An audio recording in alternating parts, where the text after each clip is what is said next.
Imagine getting your hands on, like, the literal source code of the universe. Not a metaphor, but the actual operating system dictating how everything around you works. Right, because most of us are just, blindly clicking around, hoping things work out. Exactly. Hmm. But what if you could open the terminal and rewrite the program? Welcome to this deep dive.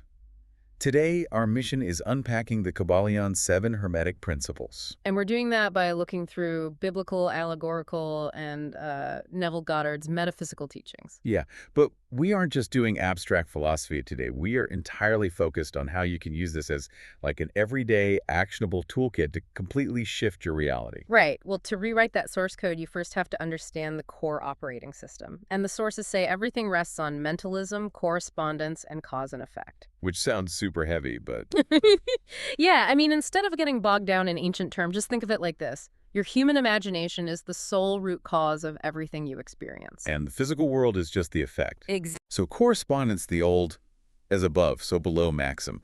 That basically means your external reality is literally a 3D printout of your internal state. Mm-hmm. You can't change the printout without changing the digital file first. Right. So the big takeaway is radical responsibility. Trying to fix external circumstances without changing your internal state is like looking into a mirror, seeing your hair as a mess, and, Taking a hammer to the mirror. yes, smashing the mirror instead of just fixing your hair. You have to change the object being reflected, which is you.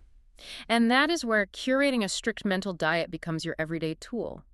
If the universe is fundamentally mental, your habitual thoughts are the blueprint. Okay, so you stop trying to manipulate the outside world. Yeah, and start rewriting that blueprint by strictly filtering what you consume, what you entertain and dwell on in your mind. But what happens when reality is reflecting something objectively terrible? That's the tough part. Because if you are paralyzed by anxiety or looking at a massively overdrawn bank account, isn't it practically impossible to just instantly vibrate at the frequency of wealth or peace? It is, and that's the roadblock where people get so frustrated. But the sources talk about polarity and vibration.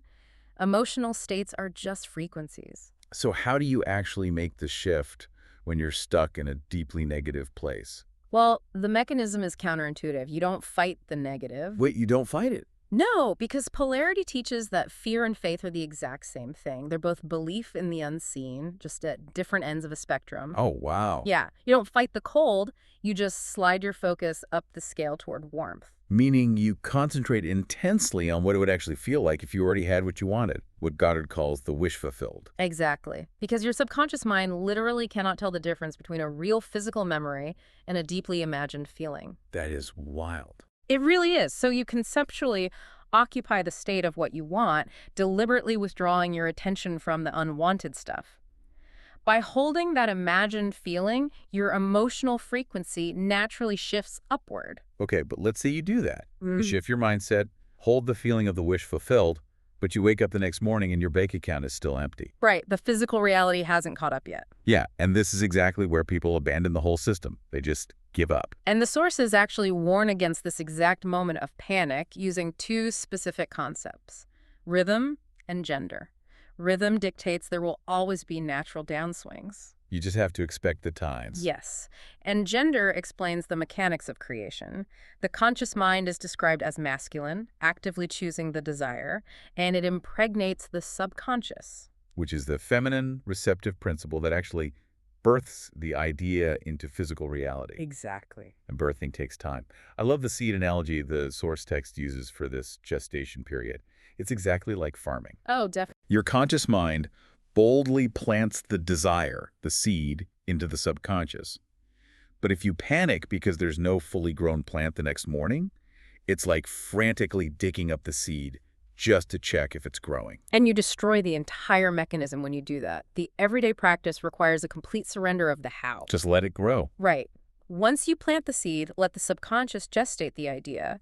When the natural rhythmic downswings hit, you just refuse to panic. The subconscious has its own appointed hour to bring it into the 3D world. So your practical toolkit basically comes down to this.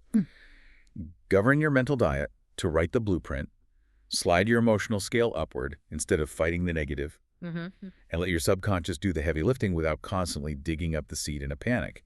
It's a completely different way to interact with your life. And knowledge only truly matters when you take it off the page and apply it daily. The power is entirely in the practice. Which brings us right back to that universal source code. If your outer world is truly a flawless 3D printout of your inner state, take a moment to look around you. Yeah, really look. What is the exact physical environment you are sitting in at this very moment, revealing about your deepest subconscious assumptions?